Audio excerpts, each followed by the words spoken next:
Muy buenas tardes, bienvenidos a esta presentación del Plan de Extensión Sur de la Comuna de Iquique. Saludamos a las autoridades que nos acompañan esta tarde.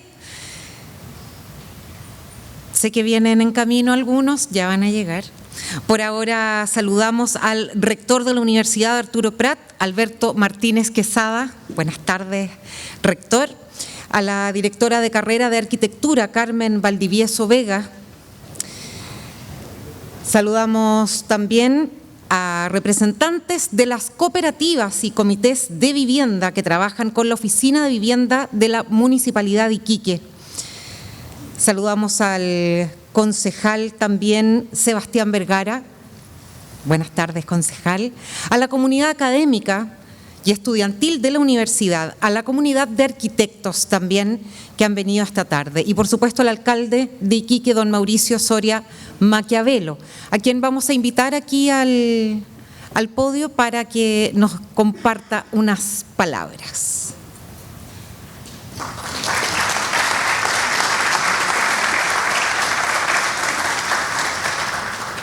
Muy buenas tardes a todas y todos. Primero al dueño de casa, rector, muchas gracias por recibirnos acá en la universidad, en nuestra universidad de la región de Tarapacá, a la directora de carrera y a su equipo de arquitectura, muchas gracias también por acompañarnos. Sebastián, concejal, presidente de la Comisión de Vivienda, también que ha estado trabajando codo a codo ahí con nosotros. Bueno, a toda la comunidad de la universitaria que están, alumnos también de la universidad, arquitectos también que nos acompañan y también obviamente a todos los dirigentes de las distintas cooperativas, comités de vivienda que están inscritos en la Municipalidad de Iquique, los que quieren también conocer al equipo municipal que está acá también, los veo, creo que no se me queda nadie afuera, están todos dentro del saludo, así que bueno, gracias por acompañarnos. Explicarle un poco el contexto de en qué se da, porque esto se da finalmente en un compromiso que teníamos como municipio, ¿ya? Y un compromiso que viene desde hace muchos años y que lo tenía el alcalde Jorge Soria, y yo sigo con ese bastón en la municipalidad, de era poder desde los municipios ayudar a resolver finalmente esta gran brecha que hay para poder acceder a una vivienda. ¿Cómo podemos colaborar? ¿Cómo podemos apurar? Y bueno, ustedes saben, el alcalde Jorge Soria en su oportunidad, desde los 24 años que está llevando esta ciudad adelante, cuando mucha gente no tenía casa, cuando la gente quebró el salitre y vinieron a vivir a la ciudad y vivían en distintos campamentos, empezaron los loteos, se empezó a diseñar este Iquique. Después tuvimos todo el problema de campamentos, grandes campamentos en la ciudad de Iquique y se generó un programa de la autoconstrucción en alto hospicio que generó y apuró al gobierno y terminamos en el tema de el plan de emergencia habitacional, plan integral, ¿ya? Y que se hizo un poco caro. Entonces, bueno, seguimos empujando desde la municipalidad. El senador radicó ahí en la Comisión de Vivienda y desde la Comisión de Vivienda siguió insistiendo como senador. Tuvo distintos aliados, estaba el senador Montes, presidente de la comisión. Finalmente se logra ya un documento, se logra un planteamiento, se logra una ley del plan de emergencia habitacional. El senador pasa a ser ministro de Vivienda y asume el presidente Boric y se da la voluntad política de sí, empujemos el carro con este programa de emergencia habitacional, entendiendo la emergencia que hay hoy día en Chile y sobre todo en la región de Tarapacá. Es por eso que estamos el día de hoy acá, porque se dan las condiciones, hoy día se dan las condiciones. Con la presidenta Bachelet se da el primer envión a lo que debiera ser la construcción de un Iquique al sur, ¿ya? Eso queda detenido. Tenían que construirse 220 casas, eran 500, se construyeron 280 y quedaron pendientes 220 casas. Y eso quedó como una isla ahí, al lado de la Virgen. ¿Ya? Esperamos estos años, bueno, hoy día nuevamente se plantea nuevamente construir la vivienda, tenemos un plano intercomunal que ya nos da la visión de que sectores urbanos, nosotros estamos terminando un plano regulador, entonces generamos nuevamente nuestra entidad patrocinante, ahí está el arquitecto por aquí, exdirector de obra, Varela, que es el que está a cargo de nuestra oficina junto a los profesionales.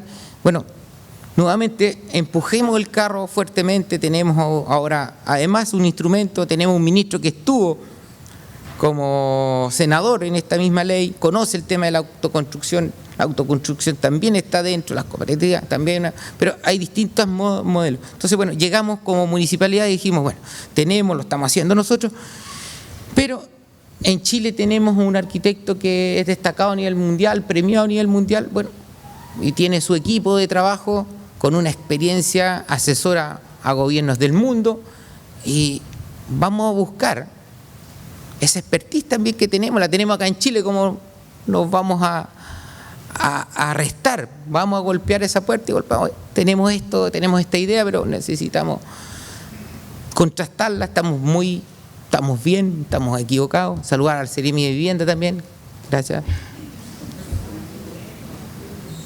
Viene en bicicleta, así que hay que darle fuerza, viene desde el centro en bicicleta.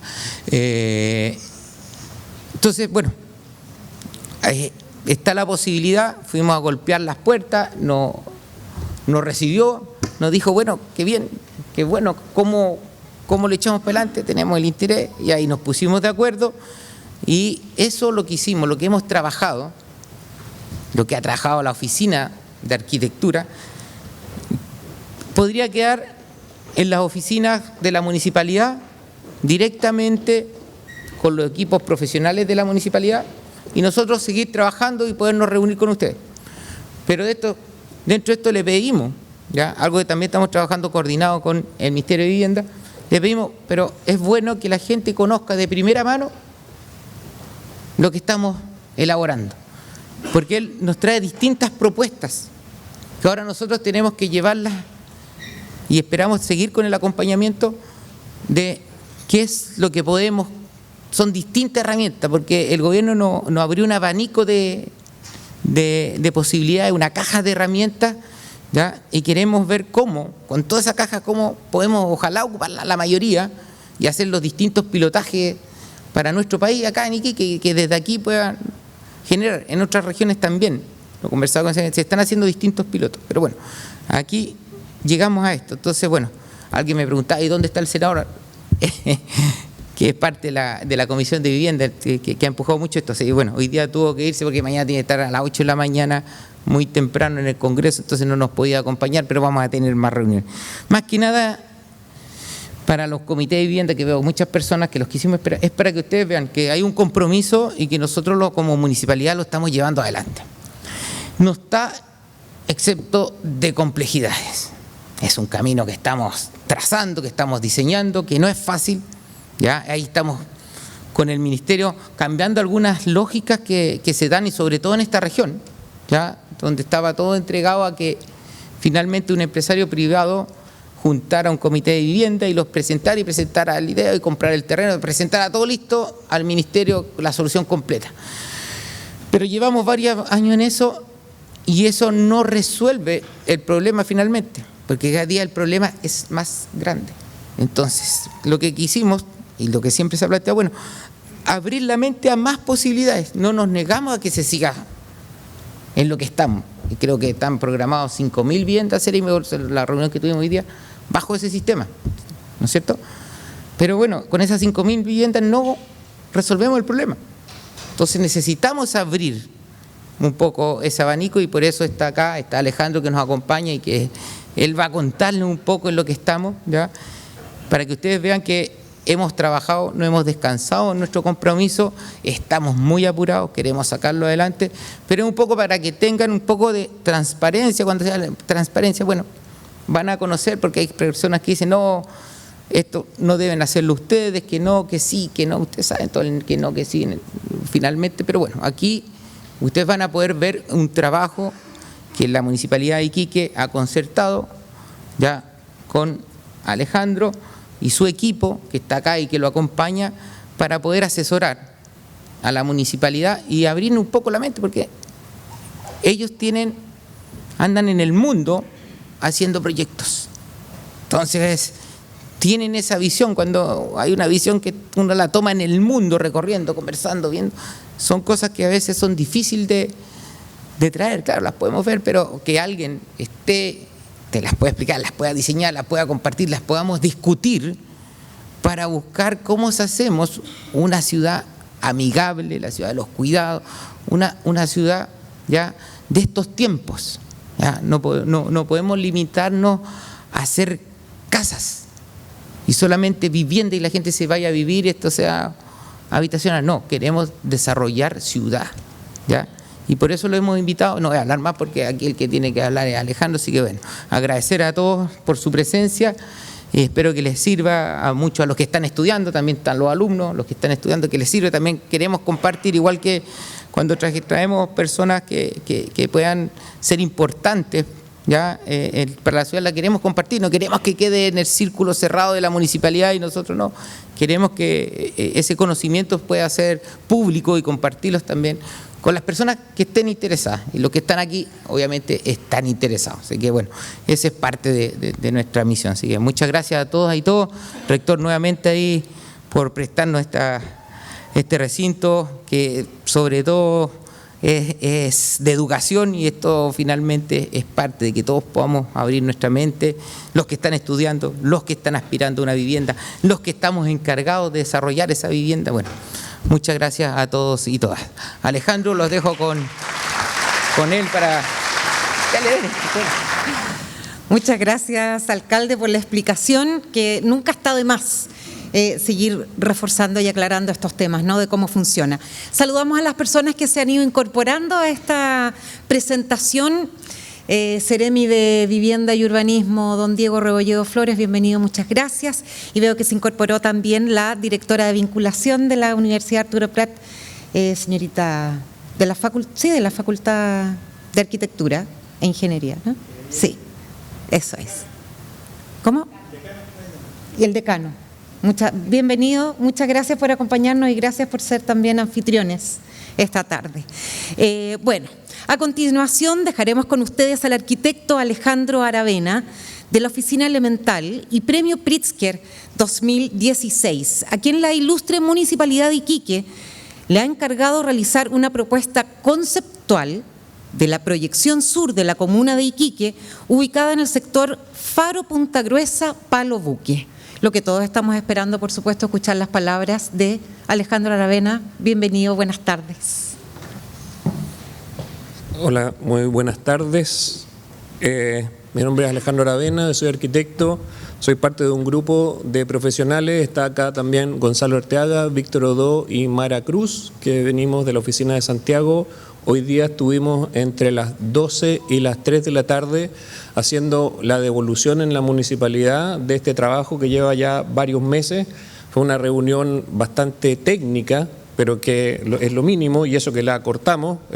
Hay un trabajo que da para ser estudiado, evaluado, ajustado a las condiciones locales, pero tal como se decía en la presentación, hay aquí distintas audiencias.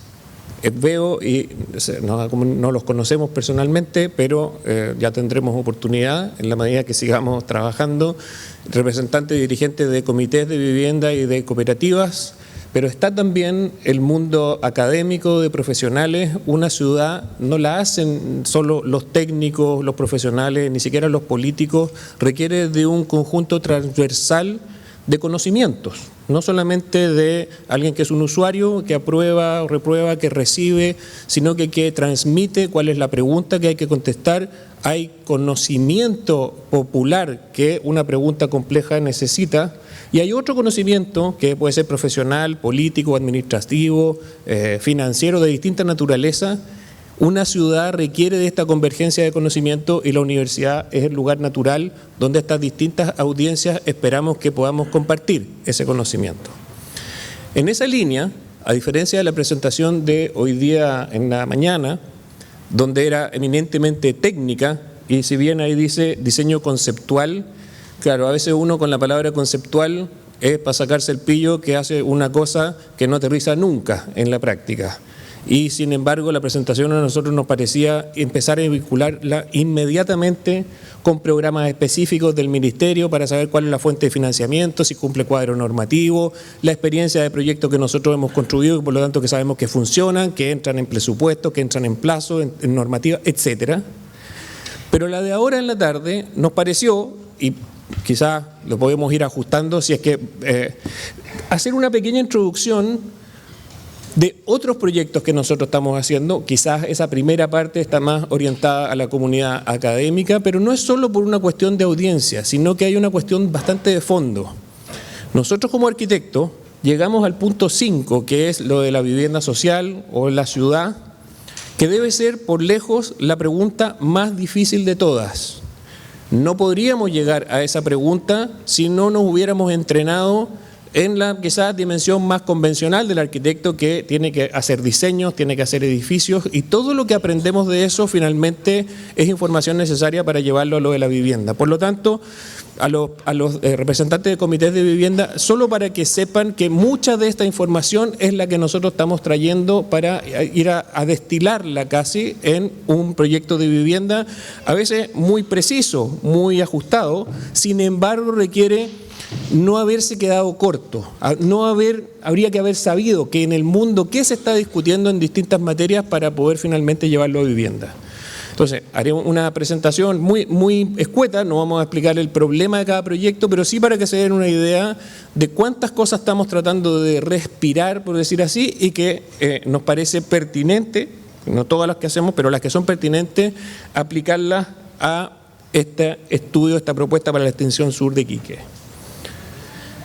Esto, el primer proyecto, y quizás esto le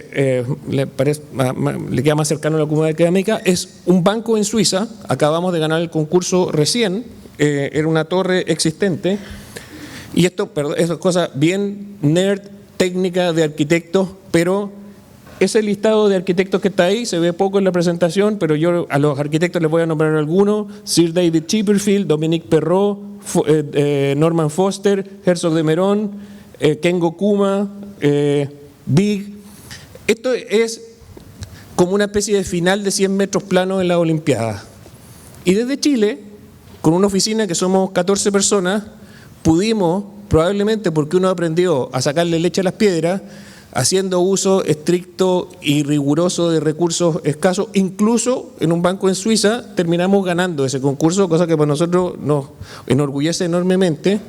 Pero hay muchas cuestiones, en Suiza especialmente, de sustentabilidad, que están en el límite de qué se le tiene que exigir a un mundo que no puede darse el lujo de perder recursos naturales en una crisis climática que estamos, y que en un contexto como el de Iquique, donde es una naturaleza que es extremadamente exigente, es el tipo de cuestiones que uno querría traer como las últimas prácticas del estado del arte en ámbitos de sustentabilidad. Es una torre de oficinas que se agrega a esa torre existente. El concurso, como digo, lo acabamos de ganar y se espera que esté terminada de construir en 10 años más. Hay 4 años de proyecto, cosa que es bien distinta a la realidad en Chile, donde los proyectos los tenemos que hacer en un par de meses y la construcción en un par de años. Bueno, solo en los proyectos, en hacer el proyecto hay más tiempo que lo que normalmente destinaríamos en Chile incluida la construcción.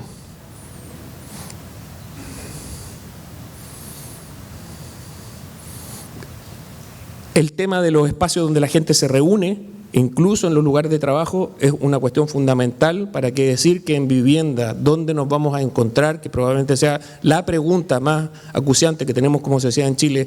¿Cómo vamos a hacer para volver a vivir juntos otra vez?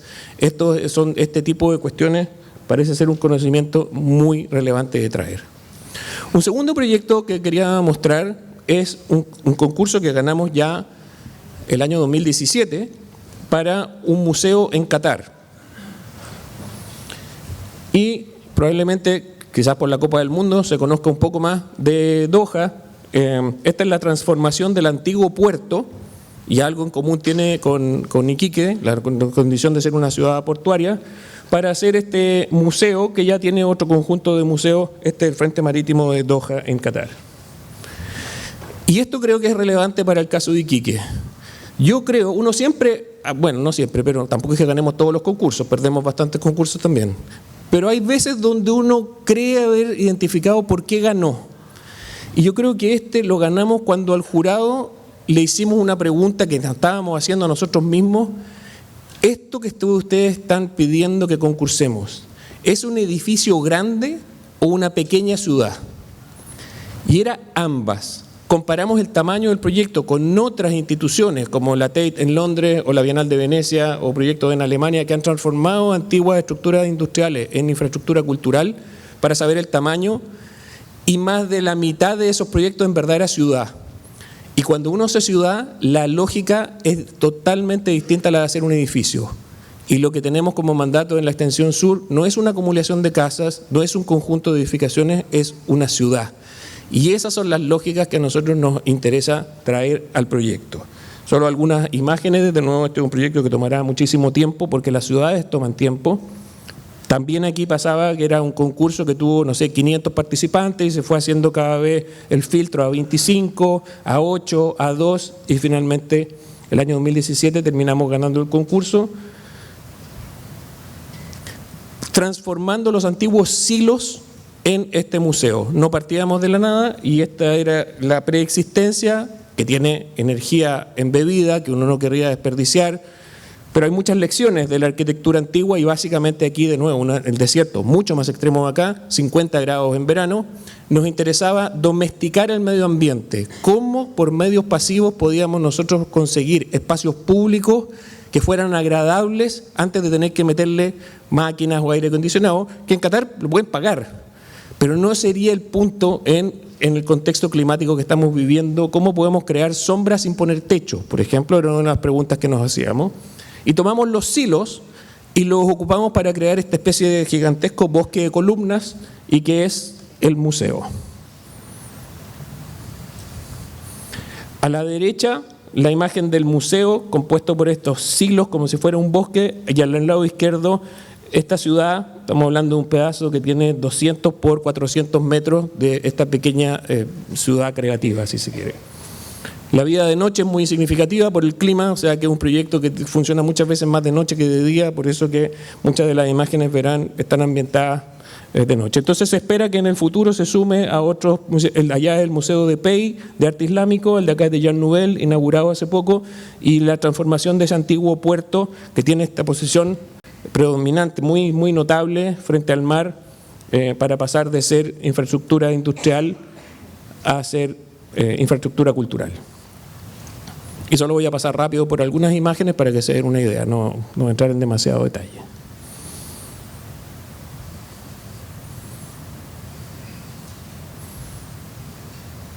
De nuevo, la creación de un clima apropiado, con sombra, con pequeños espacios públicos en esta ciudad, que además tiene la condición de cercanía con el agua, servicios, actividades recreativas, anfiteatros abiertos, cines de noche. Todo esto formaba parte de lo que uno espera que termine constituyendo esta pequeña ciudad. Y algunas imágenes de las galerías de arte que tendrá el museo, la transformación de los antiguos silos, que los intervenimos en algunas partes para crear espacios más grandes.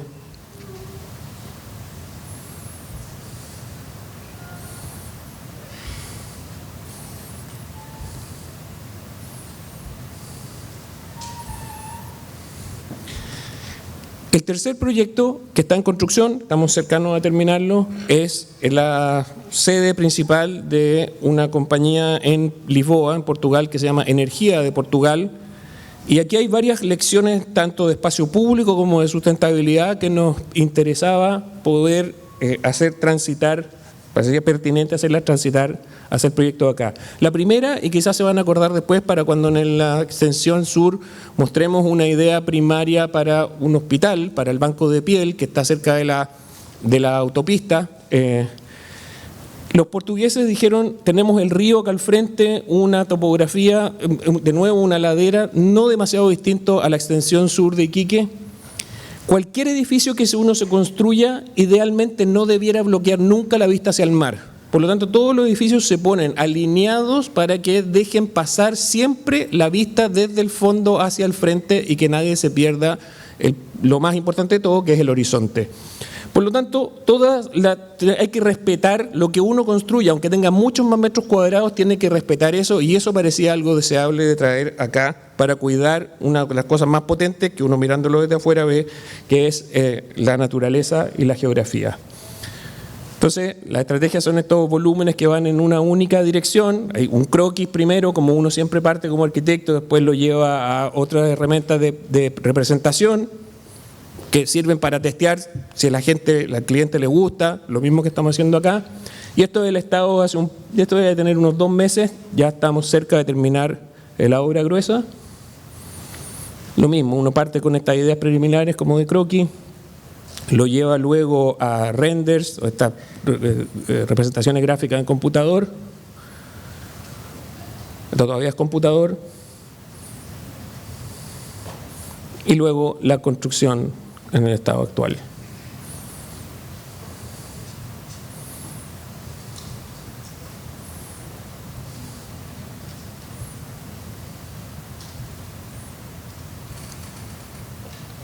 El render y el estado actual de la construcción a la derecha.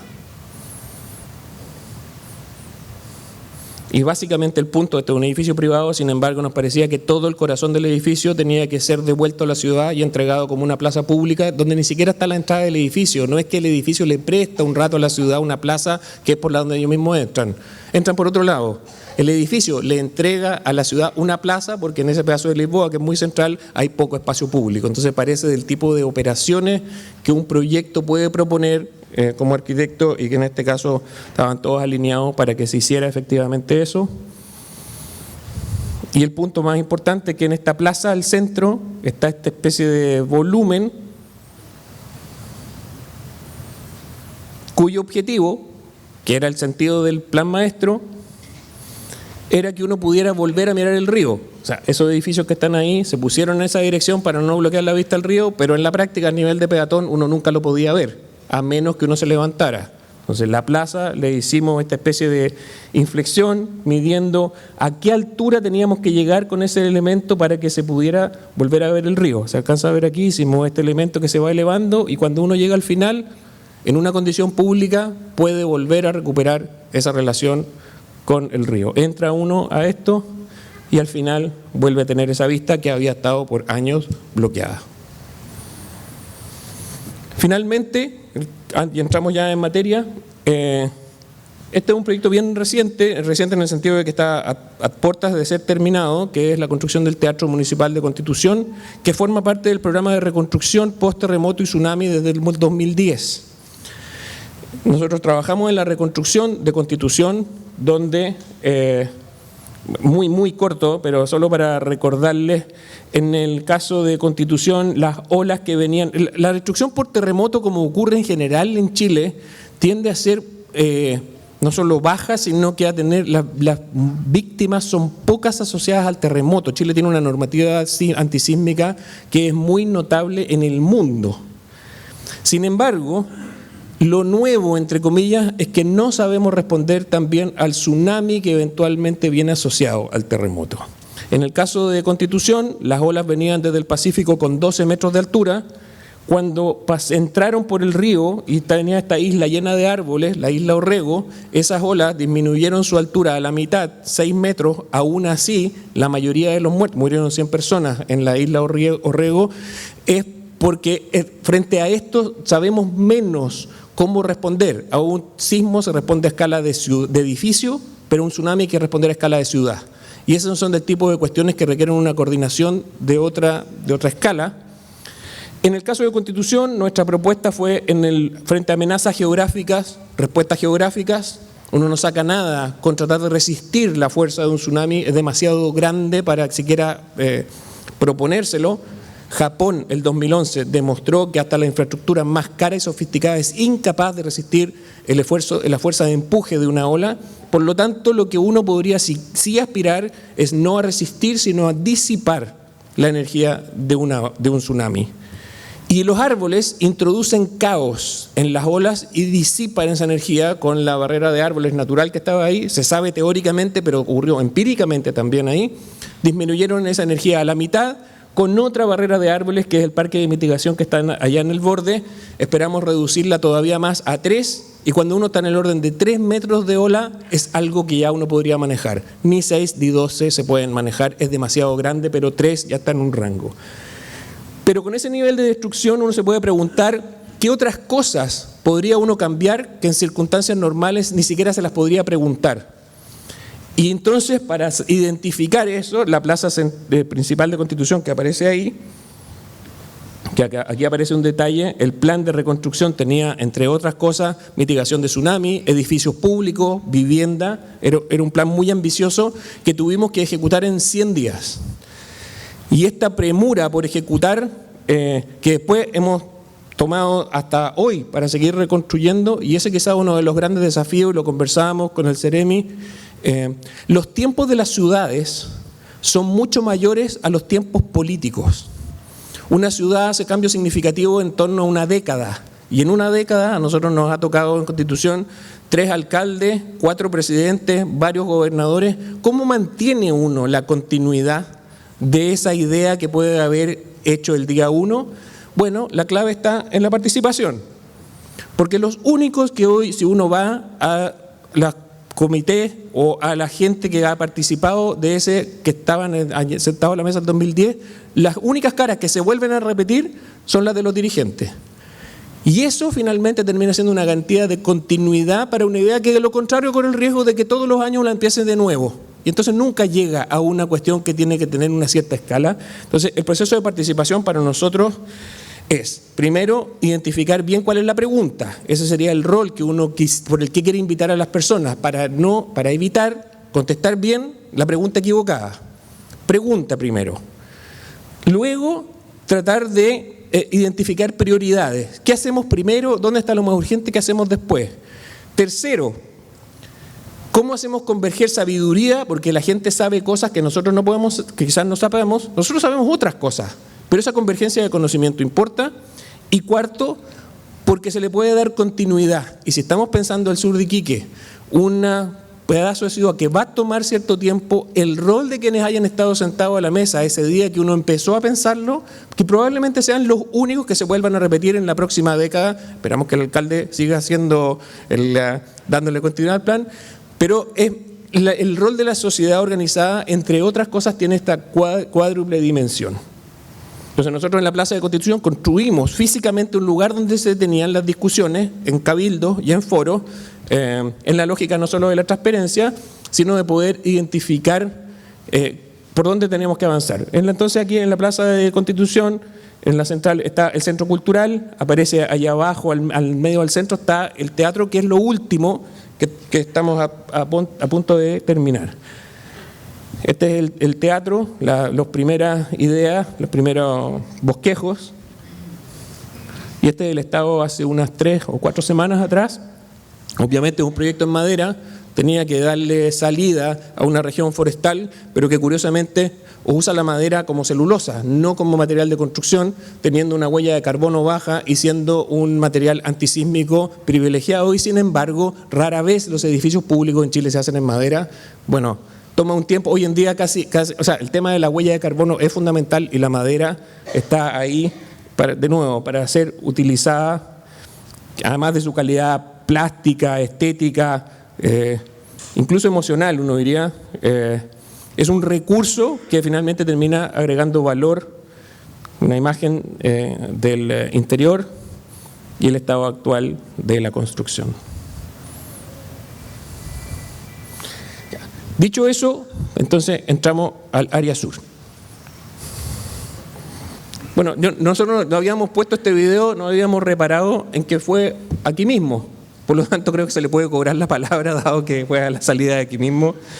A ver, veámoslo el audio. Tenemos el compromiso que durante nuestro gobierno vamos a construir 9.300 viviendas, que en lugares como Alto Playa Blanca, si me equivoco, en todo el sector de Lobito se construía más infraestructura pública, porque no puede ser que se construyan viviendas sin colegios, sin plazas. Tenemos que construir ciudades, no solamente techos. Estamos totalmente de acuerdo en no construir solamente casas, sino construir una ciudad. Esto que están totalmente de acuerdo no es nada de obvio. No es obvio que se entienda que el Ministerio de Vivienda y Urbanismo haga urbanismo, en general hace vivienda. Por lo tanto, tener esta especie de declaración de principios como un objetivo es tremendamente valioso. Si les parece, si quieren, para que no estén ahí incómodos, pasen nomás, acá hay asientos desocupados. Adelante. Muchas gracias. Bueno, si se van cansando y quieren pasar en la mitad de la presentación, tampoco pasa nada, no hay problema. Bueno, una ciudad es una concentración de oportunidades, de servicios, no solo una acumulación de casas. Y esto es importante tenerlo como mandato. Si eso nos parece que importa y que tiene mucho sentido, lo que nos quisimos preguntar a nosotros es si hay que hacer una ciudad, ¿qué tipo de ciudad? Y lo que sería importante, y que voy a leer al tiro de la conclusión que está ahí abajo, es que ese tipo de ciudad deberá ser una ciudad a la altura de los tiempos, en el desierto más árido del mundo y que incorpore la autoconstrucción. Estas tres condiciones no son nada de evidentes. Particularmente el tema de la autoconstrucción, que se lo comentábamos al alcalde cuando nos vino a ver a la oficina de Santiago el año pasado. Nunca, en 20 años de estar haciendo movimiento social, nunca había llegado una autoridad a pedirnos que la autoconstrucción fuera parte de la solución. Siempre nosotros estábamos tratando de convencer a alguien cómo le pasábamos liebre por gato y qué pasaría si esto acá para hacer un recurso. Por primera vez hay, y probablemente, y ese lo vamos a ver más adelante, porque hay una experiencia local que probablemente es la única en Chile de autoconstrucción de un nivel que es realmente extraordinario. Y sería un despropósito no aprovechar experiencia de éxito que tenemos a la mano.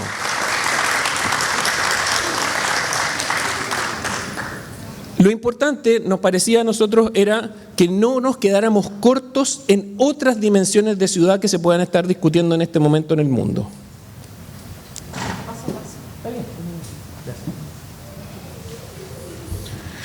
Entonces, no podría ocurrir que uno se pone a hacer ciudad y a veces incluso por el sentido de urgencia o por el sentido de realidad, porque es importante que esto no quede en el papel, sino que se termine ejecutando. La presión a veces por entrar en programas existentes hace que uno diga, mira, alguna vez me gustaría hacer una ciudad sustentable, pero no ahora, algún día. Bueno, queríamos al menos chequear si que por alguna razón uno se ve con la soga al cuello y no le queda otra, tomará esa decisión, pero no porque nunca se le ocurrió haberse preguntado de 8 ámbitos al menos que tendrían que estar a la altura del estado del arte en el mundo. En primer lugar, el espacio público. En segundo, los servicios y los equipamientos. Ambas cosas fueron nombradas en el discurso del presidente y del alcalde, por lo tanto, eso ya hace que no sea solo casa. Conectividad y movilidad. Con una parte que está en el sur de Iquique, no podría uno no tratar de responder cómo la gente se va a mover a la ciudad de manera eficiente y sustentable. Hay una componente es evidente que es la geografía y el clima. Estamos en un lugar que es único y no podría uno contestar con herramientas genéricas. Tendría que ser herramientas que sean pertinentes a esa realidad local. El ítem de seguridad es un requerimiento para el cual en general se ha discutido poco en la arquitectura y en el urbanismo y que sin embargo está muy alto en la lista de prioridades de la gente. ¿Cómo construye uno una ciudad a la altura de los tiempos que sea segura? Y hay algunas claves que vamos a ver cómo se incorporan en el diseño.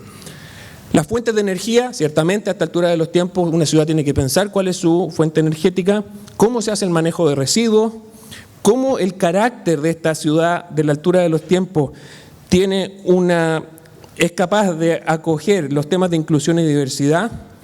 En el terreno del Lobito de Punta Gruesa hay una cuestión de historia y de identidad, de orgullo nacional que es poco sabida y que debiera formar parte del ADN de este pedazo de ciudad. Y por último, como una especie de subcapítulo, pero que es tan importante que casi merece ser un capítulo en sí mismo, un uso eficiente del agua.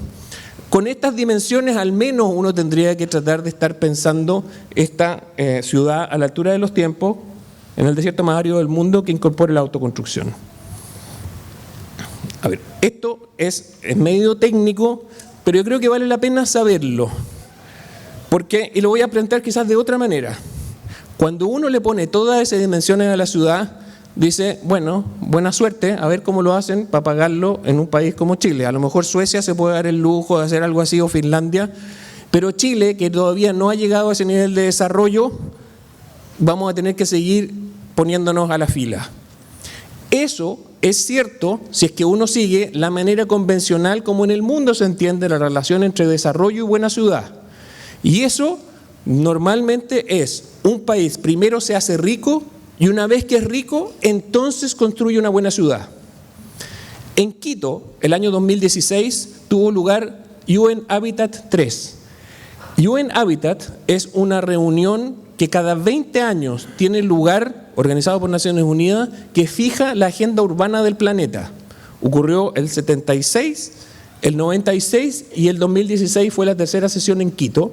Y si yo tuviera que sintetizar en un puro punto qué se discutió en Quito, fue invertir ese paradigma de desarrollo y proponer que la buena ciudad, en vez de ser una consecuencia de ser ricos o de ser desarrollados, puede ser la causa. Si uno construye una buena ciudad, podría gatillar el desarrollo, en vez de esperar a ser desarrollado y solo entonces hacer una buena ciudad. Esto, claro, también de nuevo suena bonito, pero lo decía Joan Clos, del director ejecutivo de UN Habitat 3, él es médico, y él fue el alcalde de Barcelona cuando fueron los Juegos Olímpicos de Barcelona, que probablemente para todos los que somos arquitectos es uno de los ejemplos de transformaciones de ciudad más notable que ha habido.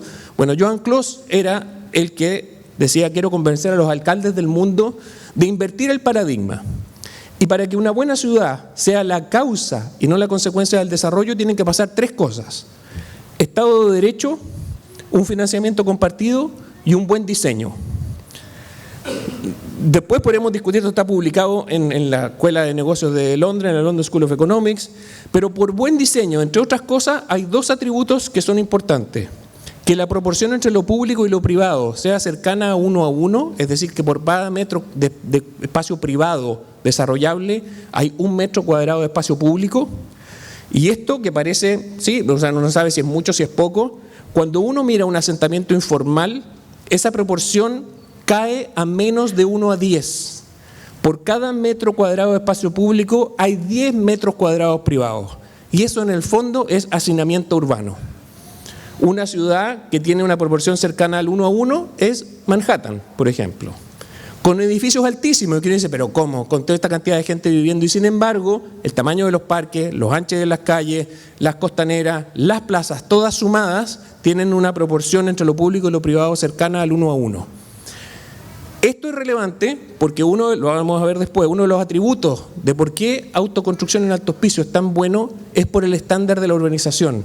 Hay un ancho de calle que uno no lo encuentra en ninguno otro de los 9x18 que uno ha observado en Chile, y eso es una de las condiciones que explica el aumento de valor y de calidad de ese pedazo de ciudad. Lo segundo, que se entiende por buen diseño, es lo que se describe como un urbanismo poroso, es decir, construya la ciudad, pero déjele aire para que en el tiempo las dinámicas propias de la ciudad puedan irse ajustando, puedan ir cambiando, usos mixtos, no haga zonificaciones, deje aire, deje espacio para que la vida, en orden ciertamente, porque no puede ser caótico, pero deje espacio para que esa dinámica de la ciudad pueda irse ajustando a las distintas realidades en el futuro.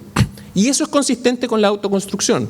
La autoconstrucción, por definición, sería esta especie de urbanismo poroso porque no se hace todo de entrada. Aunque tenga toda la plata del mundo, no haga todo. Deje espacio a la iniciativa individual, al cambio de necesidades, cambio de preferencias, cambio de sensibilidades de una sociedad. Claramente también teníamos aquí el desafío de la velocidad, como decía el alcalde, y un atajo hacia no equivocarse y poder no perder la complejidad de la pregunta, es que uno termina recogiendo conocimiento local. Tuvimos varias reuniones, visitas a terreno con los equipos técnicos de la municipalidad y de nuevo ahí hay una cantidad de conocimiento enorme que ayuda a que la operación que uno haga, equilibrando lo que ha visto en el mundo con la realidad local, puedan ser integrados en una propuesta. Y, como decía antes, una de las cuestiones más notables es la experiencia de autoconstrucción en Alto Hospicio, que desde esa foto en el 96 al 2023 genera este cambio. A lo mejor ustedes están acostumbrados, pero uno mirándolo desde afuera es de las cuestiones más impresionantes que a uno le ha tocado ver. Y 4 cosas explican el qué. Por ejemplo, en Santiago hay 200.000 lotes de 9x18 y ni uno solo tiene el estándar y la calidad del que tiene la autoconstrucción en Alto Hospicio. ¿Por qué? ¿Por qué un mismo tamaño de lote en un lugar funciona y en otro no? Bueno, lo que comentaba al principio, hay en el urbanismo, en el ancho de las calles, hay algo que en general cuando uno mira la normativa y se aplica el mínimo, el ancho de pasaje no caben 2 autos, no, o caben los autos pero no las veredas y no los árboles. O sea, hay algo ahí que reservó calidad. Y eso lo hemos discutido muchas veces. Lo importante de la ciudad del futuro va a ser lo que no se construya. ¿Cuánto dejamos entre lo que va a construir cada persona? Y ahí, eso no es simplemente dejar espacios vacíos. ¿Cómo uno lo organiza de manera estratégica? Y ciertamente en Alto Hospicio hay algo que aprender. Segundo, hubo en esa experiencia una asistencia material. Los vecinos traían sacos de cemento y la municipalidad devolvía bloquetas de hormigón. Esa transformación, agregado de valor al material puro, es una de las claves que explica que es la asistencia material. Se suma el tercer punto, tenía además una asistencia técnica. Está aquí Héctor Varela, el autor de su equipo, 5 modelos de casas con la que se asistía a las familias, porque claro, es re difícil partir de cero, sin embargo con un diseño prehecho hay una orientación, una guía a esa acción individual. Y por último, una cuestión que es bien única, la existencia de esta lista de espera que corría en la medida que una familia recibía un terreno, pero no empezaba a construir automáticamente. Eso lo que hizo fue juntar a la gente con más empuje, con más ganas, con más responsabilidad, para que esa ciudad, cuando está con la moneda de canto, despegue hacia un desarrollo en vez de caer en un deterioro. Y esta combinación de factores de gestión con asistencia material y técnica, con cuestiones más intangibles como el ancho de los vacíos de la ciudad, son a nuestro juicio lo que explica el éxito, y son cuestiones que uno tendría que trasladar a lo que está pensando en la extensión sur de Iquique. Entonces, bueno, no les vamos a explicar a ustedes mismos Iquique, pero solo para darse una idea del contexto, estamos hablando de esa extensión sur, un gran terreno, 172 hectáreas. Empezamos a cargarlo con toda la información disponible, las zonas de restricción por riesgo geográfico, riesgo de desplazamiento, de deslices de tierra o de aludes, más las topografías que son más complejas, por lo tanto se va reduciendo ese tamaño inicial, lo que termina finalmente haciendo que uno tenga que ser eficiente en cómo va a poder poner a la mayor cantidad de familias posible con estándar, no simplemente por poner más familias. Y solo para tener una idea, y de nuevo el mismo ejercicio que hacíamos en Qatar, cuando un terreno tiene ese tamaño, ¿de qué estamos hablando? A nosotros, para explicarnos a nosotros mismos, hicimos el ejercicio, pongamos ese mismo terreno sobrepuesto en Santiago. Y esto va desde la Plaza Italia hasta la Torre de Tajamar. No solo tiene ese tamaño, sino lo que más nos importaba era que ahí es evidente, el primer video, en ese pedazo de ciudad, la cantidad de hospitales, colegios, oficinas, trabajo, comercio, parques. Por lo tanto, es una demostración concreta de que efectivamente en un lugar de ese tamaño uno no podría tener menos que esta riqueza del tejido urbano. De lo contrario, nos quedamos cortos con esta ciudad a la altura de los tiempos. De nuevo, cruzando qué es lo que sería deseable que la ciudad tuviera, con cargarlo inmediatamente con todas las restricciones técnicas. Por ejemplo, el plano regulador. El plano regulador que permite ciertas alturas, ciertas densidades, ciertas constructibilidades, son cuestiones técnicas, pero que de entrada ayudan a que uno no sueñe despierto, sino que aquello que vaya a proponer tenga este sentido de realidad. Entonces, esta es otra de las capas de realidad que se le sumaba, al diseño conceptual. Una condición que no venía de afuera, sino que nos la pusimos nosotros mismos, tiene que ver con que de la experiencia en estos últimos años de hacer vivienda social, una cuestión que ha sido relevante en el desarrollo positivo de los barrios, de las comunidades, de esos grupos de vecinos, es que entre lo público y lo privado se introduce una unidad territorial intermedia que es la de lo colectivo. Cuando uno mira la ciudad hoy, hay o los espacios públicos, las calles, los pasajes, las plazas, o el terreno privado. Y entre uno y lo otro, nada. Los terrenos privados tienden a ser pequeños y cuando uno quiere hacer cosas de un cierto tamaño no le cabe. Y el espacio público, que es de todos, muchas veces no es de nadie. Entonces, entre lo uno y lo otro, a nosotros nos pareció que se podía introducir, hace 20 años, esta idea de lo colectivo, una unidad en que entre 20 o 30 familias pueden tomar un acuerdo y dado que la gente se sabe los nombres, se conoce la cara, hay una relación de vecinos, esos acuerdos eventualmente se pueden mantener.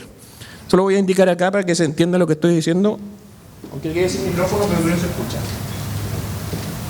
Esto de aquí es la ciudad como siempre uno la conoce. Pasaje, un lote, en general este es un lote de una ciudad genérica, cualquiera en Chile, 7 por 14 metros. Las calles, por lo tanto, están cada 28 metros. Hay una densidad de calle muchísimo más grande que lo que normalmente se necesita, porque los terrenos, como son chicos, tienen poco fondo y le tengo que poner calles cada 28 metros. Me gasto una cantidad de recursos públicos enorme en calles que no necesariamente necesito, que finalmente terminan siendo pagados, si es con recursos propios, por las familias, que no solamente tienen que pagar su casa, sino que pagar ese terreno y el trazo de urbanización que toca. Y si son recursos públicos, bueno, me los gasto y quedo con déficit antes de siquiera empezar a hacer la casa.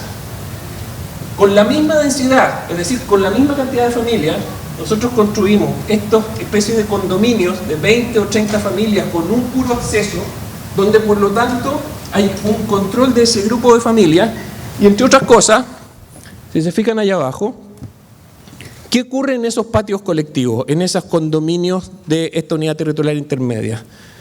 Puede aparecer una piscina, porque esa piscina en el patio de un lote pequeño no cabe, pero en el patio común sí cabe. Claro, uno podría decir, bueno, pero esa persona no le cabe en la casa, la pone en el pasaje. Bueno, al día siguiente no existe la piscina.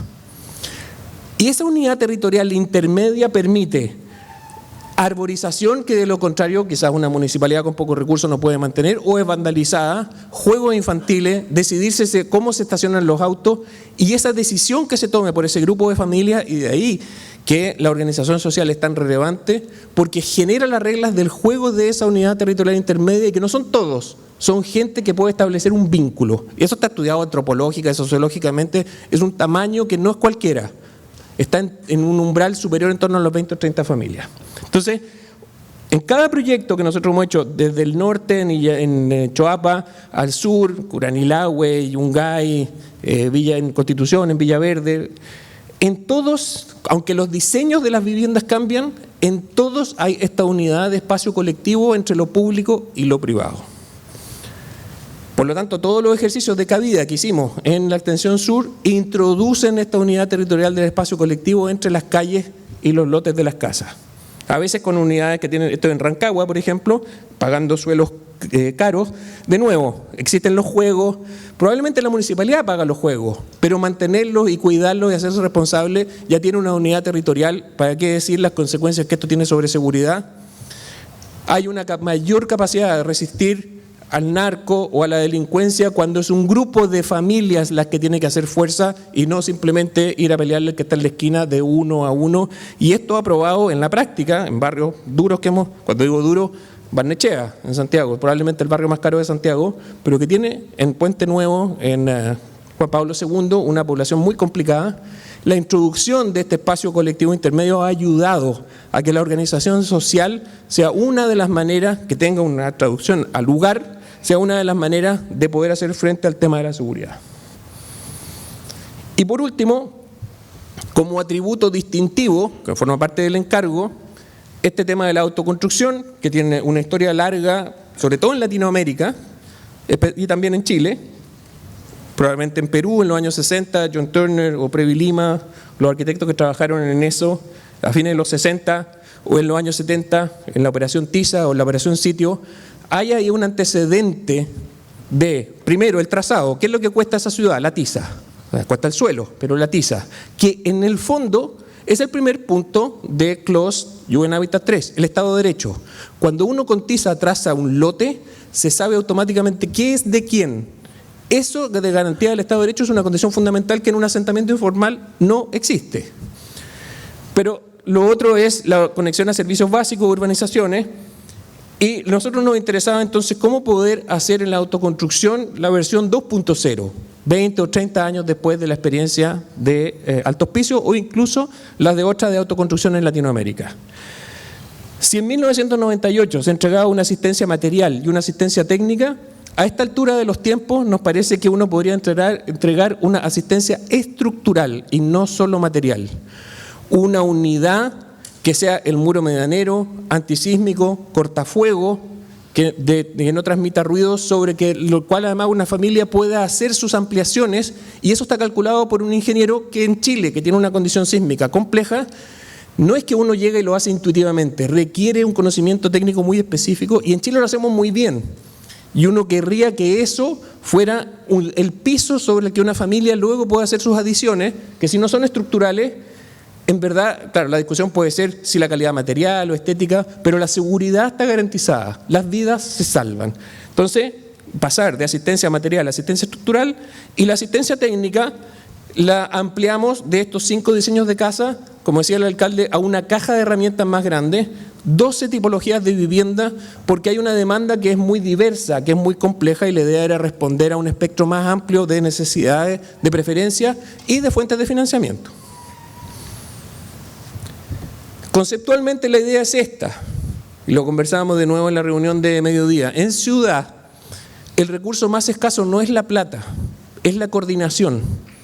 La suma de acciones individuales, aun cuando estén bien intencionadas, no garantiza el bien común. Por lo tanto, el rol del arquitecto debiera ser el de canalizar esa iniciativa individual, porque el riesgo de la autoconstrucción, si bien tiene un montón de ventajas, tiene un riesgo, que es el del crecimiento caótico. Y ese crecimiento caótico puede afectar la calidad del conjunto y finalmente el valor, no solo del barrio, sino que de la propia vivienda. En la medida que el trabajo de diseño no es para controlar todo, no es para diseñar todo, sino que para canalizar fuerzas que son mucho más grandes que las de uno, entre ellas las capacidades de las propias personas, tal que la gente sea parte de la solución y no del problema. Entonces, esta es una imagen, ¿no? Si uno junta la iniciativa individual, la de los asentamientos informales, que de nuevo, sin poetizarlos, pero lejos de ser una incapacidad, es la demostración que familias, aun cuando sin recibir ningún tipo de ayuda del mercado o del Estado, pueden ponerse un techo sobre su cabeza. No pueden garantizar otras cosas, pero techo y recinto sí. Si por el otro lado la acción del Estado es equivalente, eso es un acueducto romano, por ejemplo, que requiere una coordinación, requiere una escala geográfica. Cuando uno suma esas dos fuerzas, la iniciativa individual con la coordinación profesional o técnica o política, uno podría aspirar a que, esto de aquí es el acueducto de Évora en Portugal, es el mejor de los dos mundos. Uno, de nuevo, como en un tsunami canaliza fuerza en vez de resistirlas o tratar de reemplazarlas. Hay una enorme capacidad en la gente, y esa sería la fuerza y la virtud de la autoconstrucción, que tiene que poder ser canalizada a través del diseño y no sustituida o reemplazada. Entonces, con eso hicimos esta caja de herramientas que tiene 12 tipologías, y que en la horizontal aparecen distintas densidades, distintos costos, distintas complejidades técnicas, distintos anchos de lote, o sea, un conjunto de atributos, y en el eje vertical aparecen las fuentes de financiamiento. ¿Qué programa público es capaz de pagar esas tipologías que tienen restricciones normativas? Hay unas cosas que se tienen que cumplir, pero luego hay otras realidades que son las que entran o no entran en el presupuesto, y del cruce de esas ambas informaciones, la mayoría de esto lo hicimos con proyectos que hemos hecho nosotros, donde está probado que entran en costo, que cumplen la norma y que satisfacen las expectativas de la familia. Entonces, con eso quisimos ampliar esa caja de herramientas a 12. Porque no hay una única cosa con la que uno va a poder responder. No las voy a presentar todas, en la mañana pasamos exhaustivamente por cada una de las 12, voy a escoger algunas para graficar nomás, más o menos por dónde va la cosa. La primera, que es la más básica de todas, busca responder al llamado de autoconstrucción. ¿Y qué dice el llamado? Que se entenderá por satisfactoria una solución que en fase de loteo y organización sea capaz de hacer una dotación inicial de un sitio urbanizado. Con eso se cumple el llamado de autoconstrucción. dotación de sitio urbanizado y opcionalmente una unidad básica sanitaria y radier de la vivienda definitiva. Hay un básico que es el que hay que cumplir, el otro que sería opcional y eventualmente deseable, pero estamos hablando de algo que es así de básico. Frente a la emergencia de vivienda que estamos viviendo, uno podría decir, oye, pero esta cuestión es demasiado extremo. Es que en verdad tenemos que poder, en caso de que eso se necesite, tener esa herramienta. Probablemente no se ocupa siempre, pero en el caso que necesite es mejor tenerla uno desarrollada. Por ejemplo, esto deberá ser una respuesta a desastres naturales, que en vez de contestar con una vivienda desechable como de media agua, uno pudiera contestar con algo que no es botar la plata, sino que en el tiempo se pueda transformar en una vivienda. Entonces, así como si uno no tiene la plata en el tiempo para hacer todo el día uno, que uno en el tiempo incrementalmente pueda llegar al estándar que con fondos públicos hoy como país todavía no podemos pagar. Y esa idea de la incrementalidad como sustituto a la escasez está puesta en su versión más radical en la tipología de muro. Y lo segundo que dice el llamado es que las viviendas algún día en ese futuro deberán tener una superficie final a lo menos de 55 metros, incluyendo la unidad sanitaria que se entregaba como opcionalmente acá en la primera fase, y deberá contar con a lo menos estar, comedor, cocina, dormitorio y baño.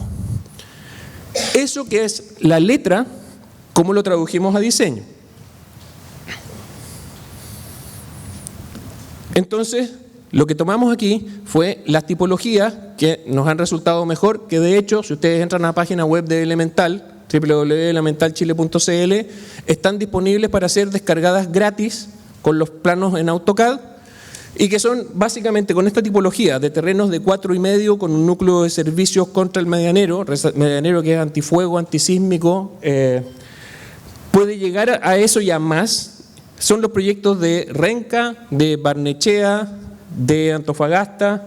O sea, son tipologías que hemos testeado y donde, si uno de nuevo los mira, la gente ha podido llegar a estos estándares de, aquí, el tamaño final, si fijan, la fase inicial, allá, ese medianero de allá, esa es la estructura con urbanización, que incluso eso es opcional, o sea, podríamos no haber entregado el muro, creemos que es importante entregar el muro, pero esa versión final puede llegar a 4 dormitorios, un living, comedor de 3 por 6 metros, más la cocina, más baño, más patio. Entonces, si esa, en este caso, la tipología 1 se ve así, esto cumpliría ese estándar de urbanización más recinto habitable, pero puede llegar, dado que el medianero llega hasta esta altura y tiene ese fondo y tiene ese patio, a algo así. Visto desde abajo de nivel de peatón, si entregamos esto, se podría llegar a esto. Y de nuevo, como que está constituyendo patio, si esta es esa urbanización básica, en el tiempo ayuda a guiar el crecimiento de operaciones que no son estructurales, que por lo tanto son económicas, son seguras y son rápidas. Porque la estructura la hicimos nosotros para el estado 1 final, no solo para el inicial. Una variación de esta que responde a otro llamado es que en la unidad inicial no solamente sea el muro y la urbanización, sino que tenga ya constituida la cocina y el baño. Esto de alguna manera, hay gente que lo llevamos desarrollando hace muchos años, hace 20 años atrás nos decían, ya, pero esto es lo mismo que la caseta sanitaria, solo que en 2 pisos y al frente del lote. Y esa es toda la diferencia, que es en 2 pisos y al frente del lote, por lo tanto todos los crecimientos ocurren entre estructuras que nosotros hemos calculado el día 1. Y esta de nuevo es una vivienda que llega a los 4 dormitorios, living, comedor, puede llegar a 2 baños más patio. Entonces, si así es como se vería el día 1, y todavía estamos en las fases, en las partes más básicas del llamado, de las distintas fuentes de financiamiento, esto se podría terminar viendo así. Y claramente el clima de Iquique ayuda mucho porque podemos tener cubiertas planas que permiten tener terrazas en los pisos superiores o techos ventilados, que en otros lugares es más complejo. Estamos obligados a poner techos a 2 aguas más que impermeables, porque impermeable tiene que ser igual. Entonces, Ahí se ve una unidad en dúplex con cocina abajo, baño arriba, que crece hacia el lado, y al fondo lo que vemos al lado izquierdo es la pared del vecino, pero que sirve de apoyo estructural para los crecimientos entre unidades. Estas son las USB, que se llama Unidades de Servicios Básicos, que de hecho es una estructura prefabricada en una planta robotizada que estamos desarrollando con el BID, para poder, de nuevo, subsidiar con conocimiento a las distintas alternativas de la caja de herramientas. Saltamos a las 5 ahora, hay unas cuantas, el documento que va a tener la municipalidad va a estar disponible, pero solo para que se hagan una idea, antes teníamos terrenos de 4,5 y alcanzamos estándares de vivienda de clase media, pero con un uso muy eficiente del suelo. Todavía hemos hecho proyectos en 6 metros de ancho que llegan a 88 metros cuadrados finales, y las casas crecen sobre el vacío. Y lo que hicimos fue adaptar una tipología del sur, que tiene techo de agua, a una realidad climática como la de Iquique. Entonces, de nuevo, tenemos estas unidades iniciales que pueden llegar en 2 pisos, 88 metros cuadrados, 4 dormitorios, living, comedor, cocina, baño y patio.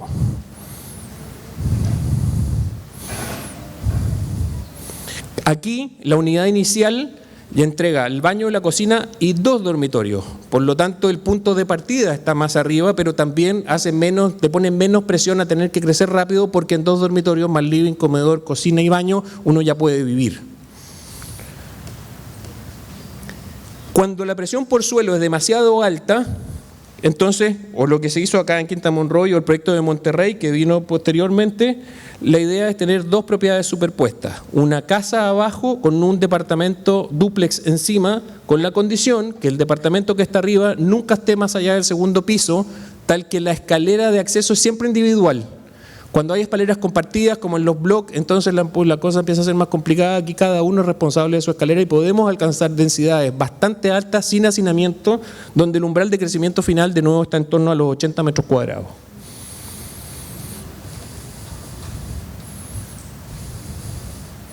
De nuevo, la estructura de condominio con un edificio que ya, finalmente es una casa con un departamento, pero ya tiene 3 pisos. Esto va a pasar más o menos rápido porque finalmente la idea de una casa aislada, townhouses se están llamando, esto es estándar bastante caro en Santiago, pero es una alternativa al lote 9x18 en que un estándar muy alto de vivienda con autos estacionados dentro del lote de la casa pueden llegar, y esas la han puesto, se llaman, en el mundo norteamericano, escandinavo, son las townhouses. Esto es perfectamente adaptable a la realidad chilena. Y también creemos que era una herramienta que faltaba en la caja. Aquí hay una alternativa para un diseño en el lote de 9x18 que tiene una fase inicial en torno a los 40 metros, que luego llega en la fase 2 a 70 metros y que puede llegar a los 140 metros cuadrados del DFL2 al final, pero todavía en un lote 9x18 deja espacio para que haya hasta 3 autos estacionados en ese lote, y las ventanas no dan a una pandereta, sino que tienen un distanciamiento para ventilación y luz de los estándares que una vivienda de FL2 debería tener. De nuevo, también es incremental. ¿Qué es lo que uno parte? Esa unidad inicial que tiene baño, cocina y un gran recinto, o suma 2 dormitorios en la fase 2, o tiene ya muchos dormitorios, eventualmente taller o escritorio. Incluso cuando gente quiere tener un pequeño negocio en la casa, son alternativas que eso lo permite, pero hay que saber que hay un uso importante de los recursos familiares, en el caso que es un recurso propio, que tiene que ir a pagar el suelo y la urbanización. Pero de nuevo es un diseño que hace un uso un poco más eficiente de alternativas que habíamos visto. De nuevo, una variación de la misma tipología del 9x18. En el mismo 9x18 hay una norma relativamente nueva que permite que ese lote no solamente alguien haga una muy buena casa para sí mismo, sino que la pueda usar como un pequeño proyecto inmobiliario, micro condominio de hasta 3 unidades, porque hay una nueva normativa que permite unos pareos y unas alturas mayores. Y estos son ejemplos que ha hecho distintas oficinas técnicas en Peñalolén. Yo diría que la mayoría están en Peñalolén, en Santiago, donde hay más lotes 9x18, 5.000 lotes solo en Lo Hermida, por ejemplo, donde se llega a 3 departamentos superpuestos, y por lo tanto el dueño que vive en el primer piso puede usar el del segundo o el tercero como renta, como allegados para familiares, pero cada uno con un estándar sin que implique el hacinamiento normal que uno observa en lotes 9x18. Entonces, uno podría llegar a esta planta que se ve aquí con acceso directo por afuera, con balcón corrido a todo el ancho, con altura exterior de 2,40, no con las 2,30 mínimo, por razones medias técnicas que podemos en algún momento discutir, pero sobre todo que permite en esa unidad llegar a 3 dormitorios, living, comedor, cocina, logia y eventualmente 2 baños. Esto es algo que no encuentra uno hoy en casi ninguna oferta habitacional, salvo que uno salte de las 4.000 o 5.000 UF hacia arriba. Por lo tanto, la manera de poner ese núcleo, por eso lo llamamos loft, ¿no? Los lofts son esta tipología en que básicamente es una estructura con un núcleo húmedo, y a ese núcleo húmedo eventualmente se le puede poner un segundo baño.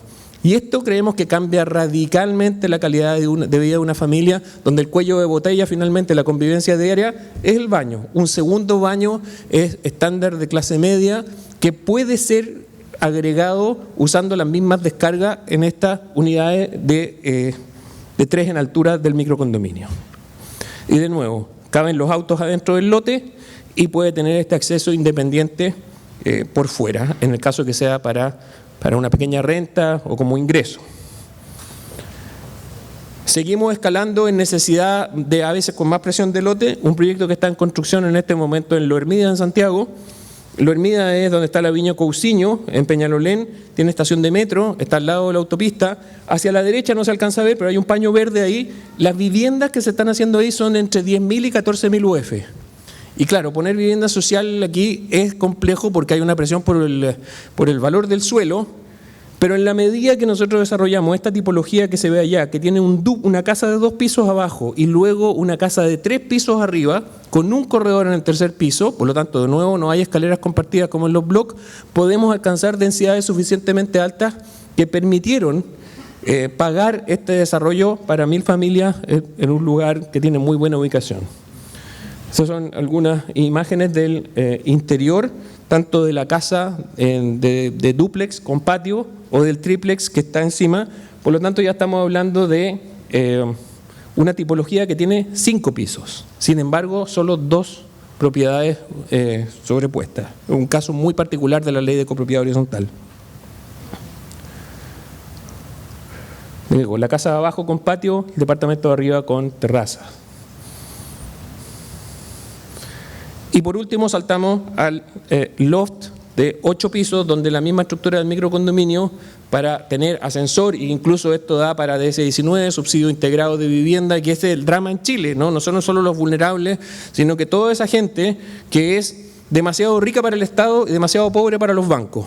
Para eso hay muy poca oferta y sin embargo uno querría poder tener una solución habitacional que de nuevo uno va ajustando, pero esa es la idea de la caja de herramientas, que la combinación entre las distintas tipologías va dando distintas densidades. Vamos a hacer la cabida que nos dio esto acá. Entonces estas serían, usamos la misma tipología de microcondominio de departamentos, unidades de máximo 3, por lo tanto nunca hay más de 30 familias que comparten un núcleo vertical. Y esta es la gran diferencia con el gueto vertical. Esa unidad social donde el acuerdo se puede mantener, donde uno puede saber quién es el vecino, ocurre en la medida que uno no tenga estos corredores infinitos horizontales donde 200 departamentos comparten una copropiedad.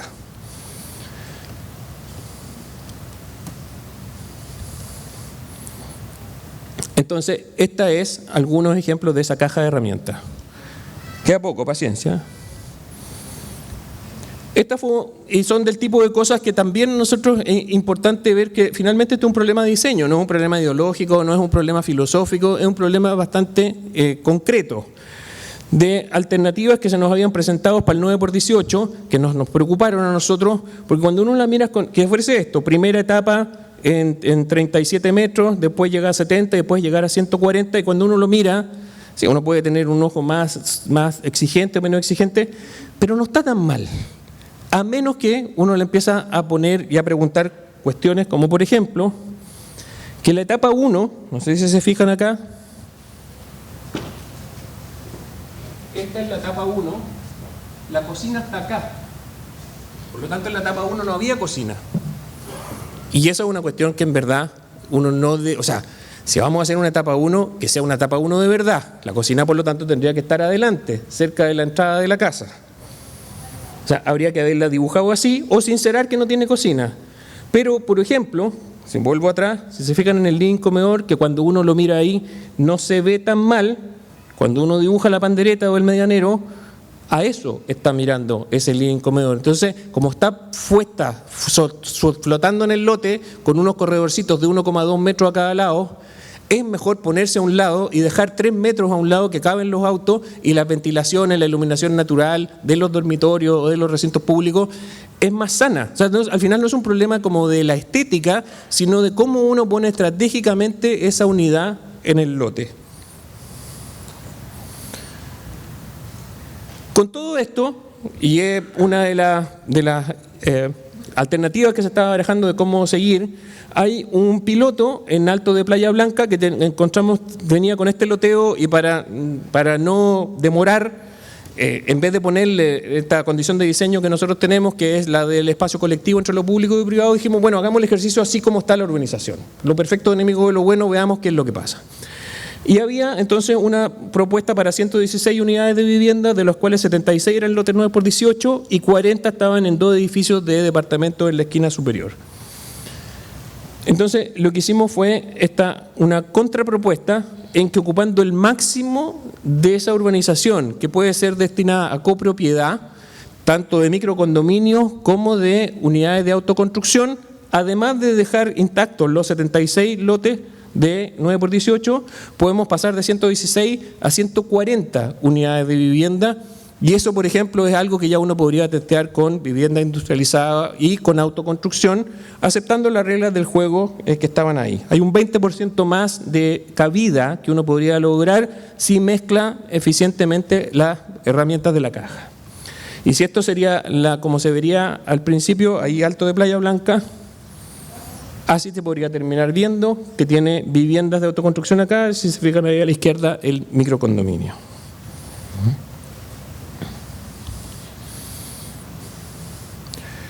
Y luego hicimos una cabida para una primera etapa en Punta Gruesa, Lobito, en un terreno que tiene 17 hectáreas, y partimos por probar, bueno, ¿qué pasa si ponemos 50% de viviendas de ese 19 y 50% en lote 9x18?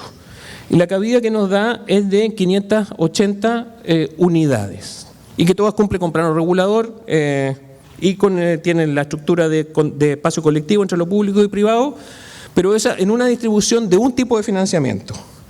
Dijimos, probemos qué pasa cuando uno se mueve a aumentar el porcentaje de DS49 a un 80% y deja una parte más pequeña para la autoconstrucción en lote 9x18.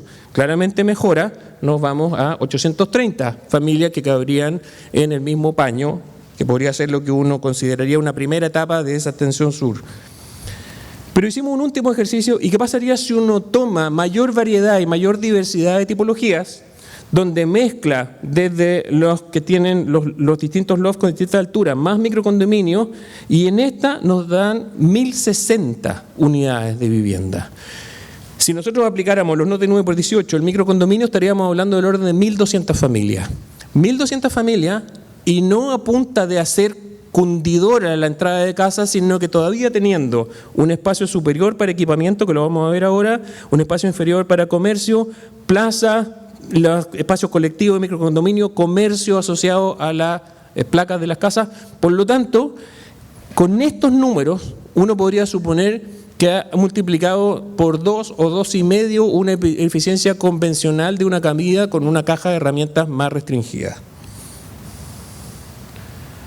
Y terminamos con algunas visualizaciones que quisimos probar para, si con el plano regulador vigente uno quisiera, por ejemplo, poner equipamiento hospitalario en ese lote que está arriba para una primera etapa, que el plano regulador lo permite. Ustedes tienen acá en Iquique lo que nos contaba el alcalde del Banco de Piel, que es una experiencia única en el mundo, que es un referente, y si hay una necesidad hospitalaria, qué mejor que uno pudiera integrar algo que en este momento está siendo requerido no solo de todo Santiago, sino que de distintos lugares.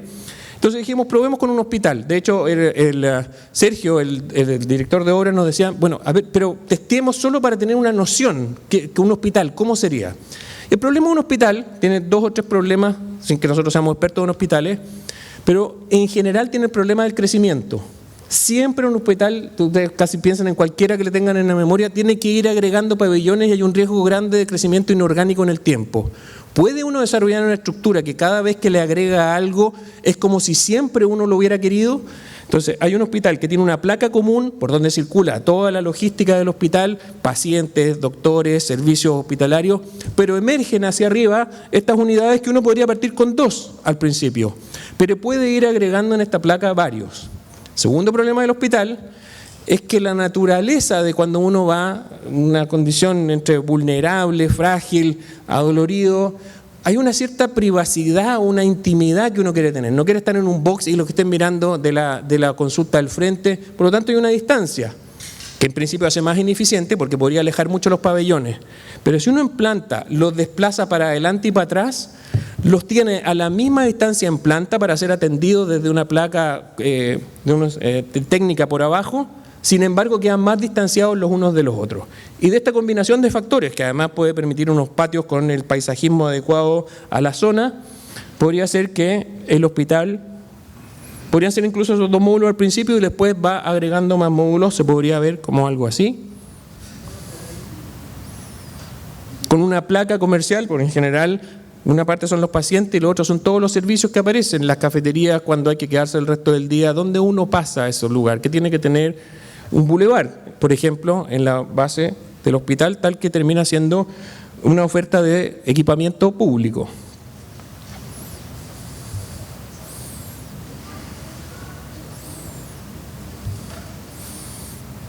Y luego en el otro extremo, en la parte que está cerca de la cornisa de la playa, donde el plano regulador ya no permite 8 pisos, sino que hay que irse a 3 pisos, ¿cómo tener un frente comercial para que, bueno, lo que pasa aquí, tienen una geografía, tienen un mar que es bastante extraordinario, cómo poder ahí anticipar que van a ocurrir restaurantes, que va a haber una zona como de recreación? Entonces, claro, uno no querría ponerlo todo en línea porque siempre queda uno detrás. Podríamos hacer la misma lógica de ponerlos perpendiculares y alternar un bulevar peatonal con una calle vehicular de estacionamiento, otro peatonal, otro vehicular y así para que no estén mezclados. Y se podría, por lo tanto, que hay ejemplos en varios lugares de lugares exitosos y agradables.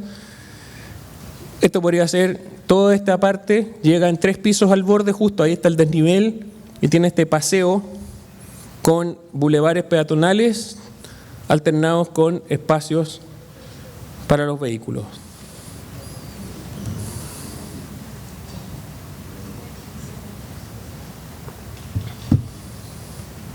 Si se fijan, va subiendo la altura hacia atrás, 3 pisos al frente y podemos llegar a 8 al fondo. Además de la pendiente natural, por lo tanto todos van mirando el mar.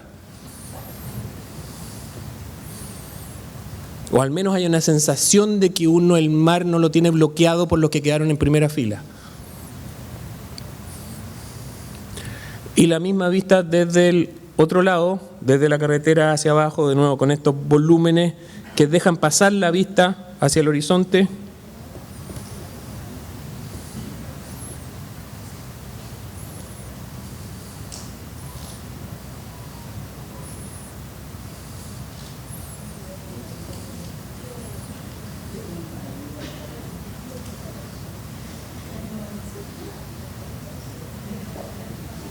Donde están los edificios altos, una de las cosas de la normativa es que la placa es comercial, por lo tanto esos edificios tienen como los strip centers, por lo tanto hay comercio y servicio cada vez que hay un edificio en los lugares más concurridos. Por suerte yo diría que hoy, que no era el caso hace quizás no tan poco, hacer estas cosas que son deseables era excluyente desde el punto de vista de los costos. Pero dependiendo de cómo uno formula el problema, dependiendo de cómo uno entiende las restricciones de un determinado problema, hay círculos virtuosos donde una cosa que en principio es mejor, lejos de ser más cara, puede terminar siendo más barata. Ejemplo, para la tipología de microcondominio, como el loft de 5 pisos, como el loft de 8 pisos, nosotros ocupamos un departamento que desarrollamos en Santiago con un desarrollador inmobiliario de los chacales, de eso que no te regala nada, ni 1 milímetro, pero que a nosotros nos interesaba porque eso es lo que finalmente hacen la ciudad. ¿Cuál es la lógica que hay detrás de él? Tal si uno como en judo puede usar esa lógica y usarla a favor del proyecto. Y las dos cosas que nombré, 2,40 metros de altura interior y balcón corrido, que en principio, con una aproximación convencional, dice, mira, lamentablemente como esta vivienda social no puede tener estos dos atributos porque son más lujosos.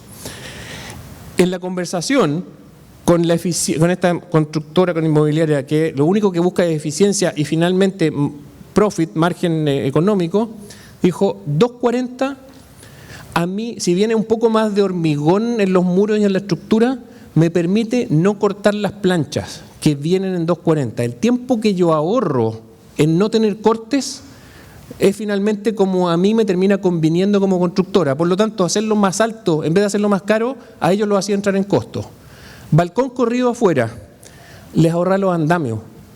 Al no tener que tener andamio, todas las terminaciones dentro de la obra gruesa la puede hacer desde el propio departamento. Y eso que en principio es un lujo termina siendo la razón por la cual entra en costo. Con esta misma lógica de entender cómo uno puede usar algo que en principio sería impagable o que va a quedar para un futuro cuando podamos, creo que tenemos hoy conocimiento y tecnología suficiente para enfrentar el tema de las fuentes de energía, el tema de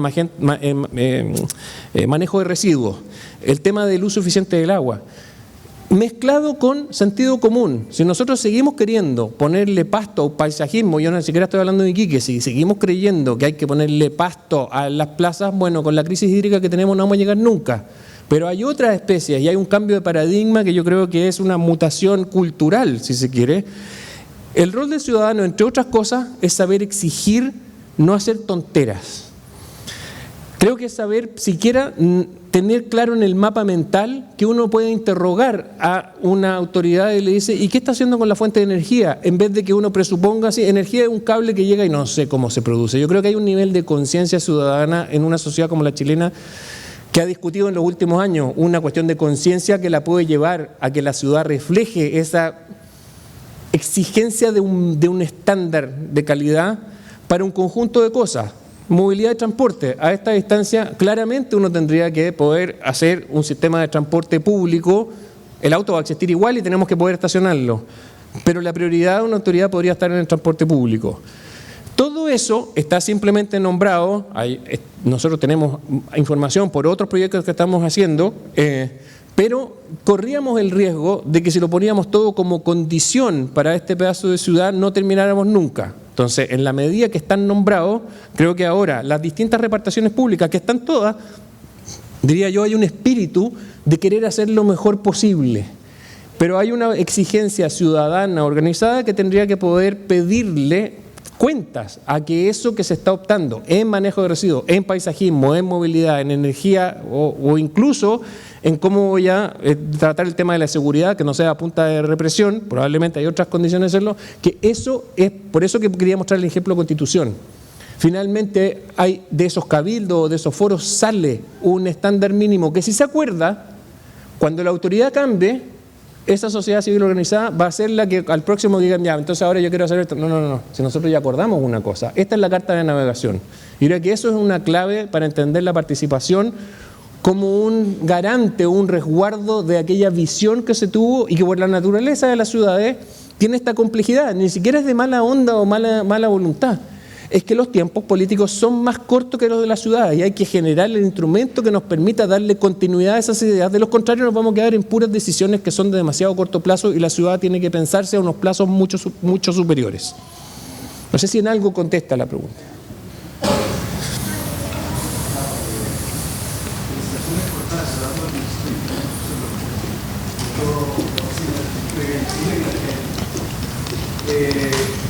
Creo que ustedes están apoyando bastante el tema de la construcción y el Ministerio de Vivienda creo que también puede salir. La pregunta clara como premio es cuál es el rol, así como está el rol de la ciudadanía, el rol, mi abuelo en Valparaíso construyó la vivienda de la familia también, con maestro y él.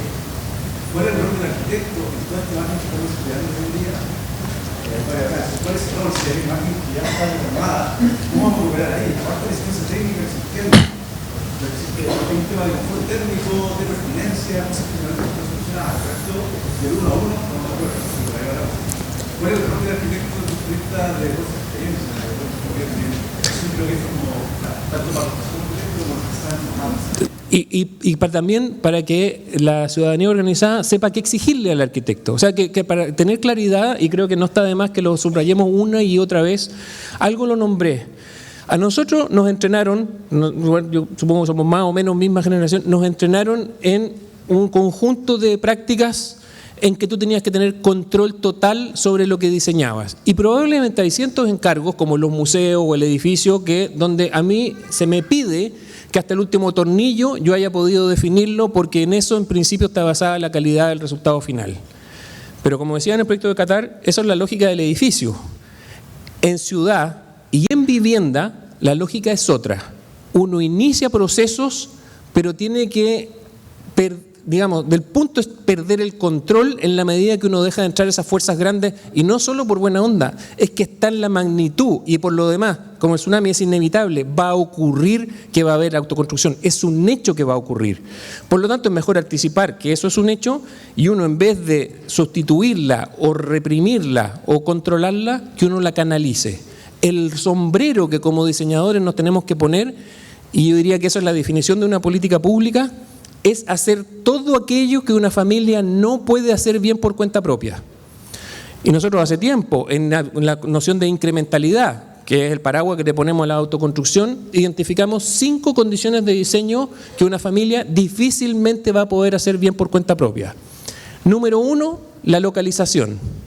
Por lejos, lo que una familia, por tiempo, ganas y esfuerzo que le ponga, nunca va a poder cambiar es dónde está la vivienda social. La pregunta de dónde es mucho más relevante que cuántos metros, cuántos dormitorios tiene. El diseño del conjunto urbano, si no defines que las calles van cada tanto y que hay espacios colectivos, jamás una sociedad va a poder, una vez que es declarado bien nacional de uso público, ahí quedó esa calle. Por lo tanto, hay un rol en hacer eso que a escala de la familia difícilmente va a hacer bien. No siquiera hacer bien, que siquiera va a poder hacer.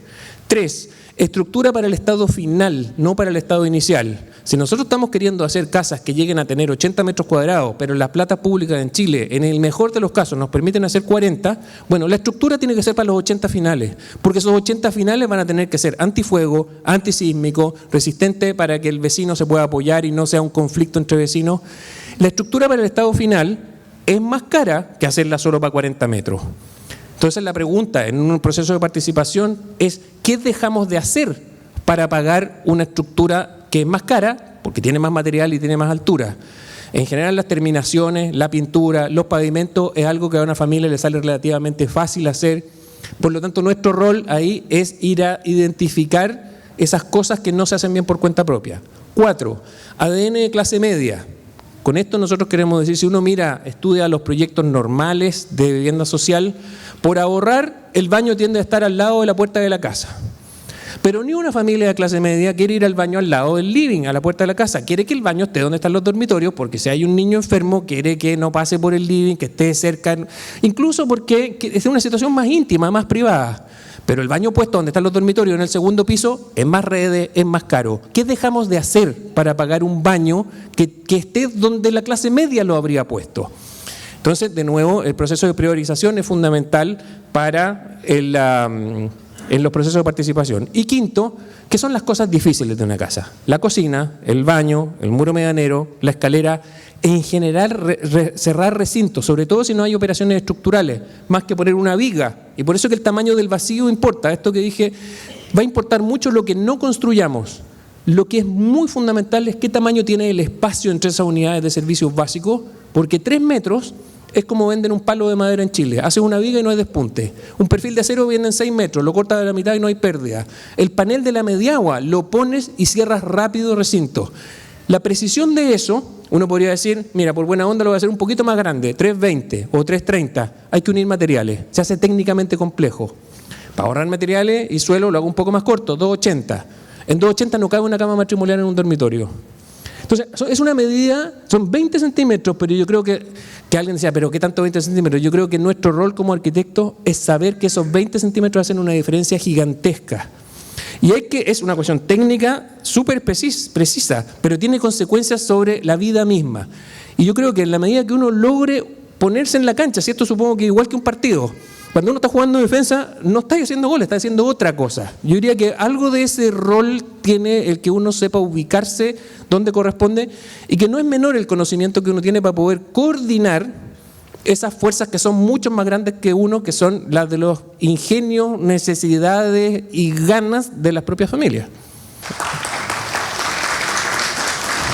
Como decía el alcalde, nosotros cumplíamos con lo que tendríamos que haber entregado hoy día de 12 a 3 de la tarde. Ahí está el documento entregado, analizado técnicamente con los equipos municipales, y dijo, esta es una cosa que se tiene que compartir más ampliamente. En dos direcciones, tal como dice, nosotros transmitiendo hacia allá lo que hemos pensado, pero de vuelta ocupando una capacidad de escucha que puede venir a distintos niveles de los estudiantes, de la familia, de los técnicos locales, de las distintas autoridades. Por eso que una ciudad, entre las otras lógicas que tiene, y volviendo al tema del rol del arquitecto, o sea, ya uno como arquitecto, a diferencia de otras artes, suponiendo que es un arte, uno no hace los edificios con las propias manos. Para empezar, uno ni siquiera se levanta en la mañana con unas ganas increíbles de hacer un edificio de oficina. Alguien tiene que necesitar el edificio de oficina y uno tiene que ganarse el concurso para hacerlo. Pero incluso cuando uno se le ocurre la idea, lo ejecutas a través de los conocimientos y las manos de otros. Más todavía una ciudad jamás se va a hacer con una pura oficina firmando todos los planos. Aquí la escala de la operación, cuando uno está hablando de 170 hectáreas, son, así en un escenario conservador, 5.000, en un escenario eficiente, 9.000 familias, hecho en unos plazos, que lo que uno necesita es que la capacidad profesional local sea la que va a terminar implementando. Podemos acordar unos ciertos principios de diseño, pero la mano, la variedad, incluso la riqueza, no puede venir de una sola persona haciendo todo, tiene que poder entrar esa sensibilidad local, y eso finalmente es una transferencia de conocimiento, porque esto es una posta, uno parte algo y entrega la posta y la terminan haciendo, o sea, los proyectos de vivienda, la mitad de los metros cuadrados no los hacemos nosotros, lo hace alguien, pero estamos sentados en la mesa el día 1 para que dividamos tareas, no seamos redundantes, hay que hacer un uso eficiente del tiempo y de la plata, porque no sobra. Y en la medida que uno se pone de acuerdo el día 1, nosotros partimos, alguien toma la posta y lo termina haciendo, y eso termina, creo yo, enriqueciendo, porque una de las críticas históricas a la ciudad de vivienda social, que presionada por los recursos tiende a ser monótona, repetitiva y en cualquier caso incapaz de reconocer las diversidades de grupos de familias, de distintas etnias, de distintas nacionalidades, bueno, ese conocimiento local que eventualmente transferido a través de los jóvenes es la única manera de que nosotros podamos entregar un hábitat que sea sensible a esa diversidad que es propia de una ciudad viva y no simplemente una acumulación de casas. Así que sí, encantado. Y en la medida que podamos seguir trabajando, probablemente la lógica incluye eso, que es un proceso en que uno quiere hacer, por eso que es el sentido de universidad, que abarque a esos distintos saberes y departamentos de la sociedad. Sí. Solamente hacer un comentario, primero agradecer la instancia y también agradecer la exposición, porque yo soy una ciudadana común, no soy académica, no soy estudiante, pero aquí hay mucha gente de comité, vecinas y vecinos, y agradezco la amabilidad con que usted explicó, porque todas y todos podemos entender.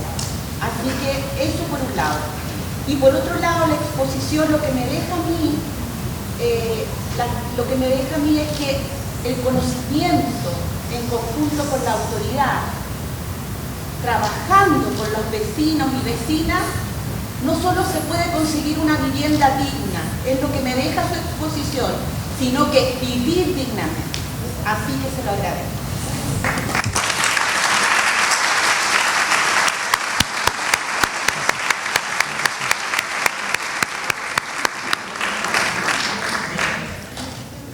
Bueno, esto como las ciudades se hacen en mucho tiempo, no se acaba, esto es un inicio de conversación, así que muchas gracias por haber venido. Gracias.